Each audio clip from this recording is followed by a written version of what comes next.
हमारी माशाल्लाह 5th generation है।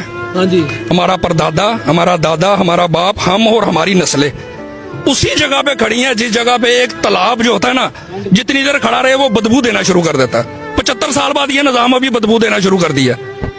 75 सालों में हमें सिर्फ एक ही बंदा मिला है जिसका नाम है इमरान खान।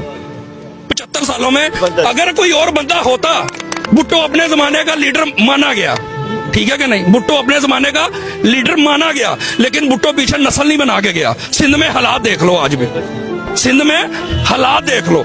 लेकिन खान साहब, हमें इतनी उम्मीद है अल्हम्दुलिल्लाह, खान साहब को अल्लाह जिंदगी दे, जब इस दुनिया से जाएगा हर बंदा वजीर आज़म बना के जाएगा। खान साहब हर बंदा लीडर बन चुका। हर बच्चा गली मोहल्ले से उठ के ये बोलेगा कि यार इस मुल्क के लिए मैं प्राइम मिनिस्टर की शिप के लिए मैं रनिंग करूंगा। खान से क्या सीखा, शहबाज शरीफ से क्या सीखा? खान साहब से मैंने ये सीखा है कि हम यहाँ पे किस लिए आते हैं, हक सुनने के लिए, हक बोलने के लिए। और शहबाज शरीफ से क्या सीखा? शहबाज शरीफ से मैंने ये सीखा है कि जो मर्जी हो जाए, 22 करोड़ मरता है, मरने दो, अपने आप को बचाने के लिए बूट पॉलिश करते रहो।